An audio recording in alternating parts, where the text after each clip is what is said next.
Миллиарды бюджетных средств расходуются на восхваление так называемых реформ президента Узбекистана, который, скорее всего, будет переизбран на второй президентский срок 24 октября нынешнего года. Об этом пишет Азадлик. По имеющимся данным, организатором этого процесса является заместитель премьер-министра страны Азиз Абдухакимов, главный пропагандист правительства. Чиновник, непосредственно информированный о подробностях, сообщил журналистам, что в прошлом месяце Абдухакимов собрал на совещании всех заместителей и пресс-секретарей министерств и госучреждений, комитетов и госорганизаций.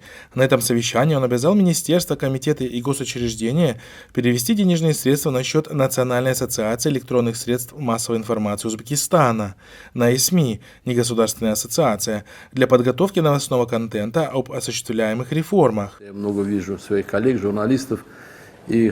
Стоит отметить, что председателем данной ассоциации является медиамагнат Фирдавс Абдухаликов, во владении которого находится Национальное агентство Узбеккино, несколько частных телеканалов и информационных сайтов.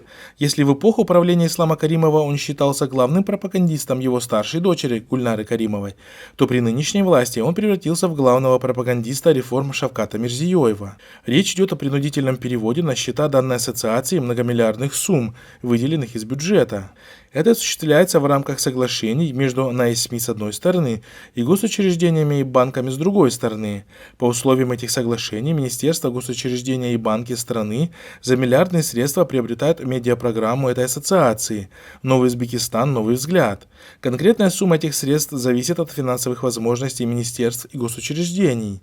Какие-то министерства обязали перевести 1 миллиард суммов, коммерческие банки по 2 миллиарда, некоторые учреждения по 5 миллиардов суммов. В свою очередь, НАИСМИ обязуется выполнить перечень услуг, такие как освещение деятельности министерств в информационных передачах телеканалов, являющихся членами НАИСМИ, распространение этой информации в социальных сетях и тому подобное.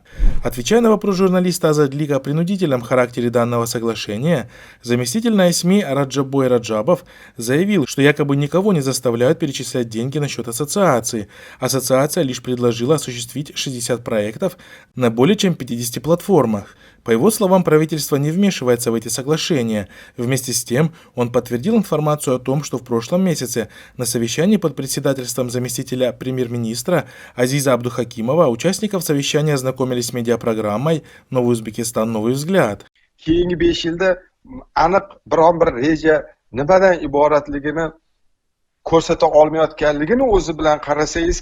Примечательно, что подобные случаи в странах Центральной Азии происходят постоянно, и смена власти в этом регионе не изменяет принципы, на которых строятся отношения между государством и обществом. По мнению аналитиков, смена режимов в странах Центральной Азии не меняет метода управления, так как система правления и элита в этом регионе остаются все теми же.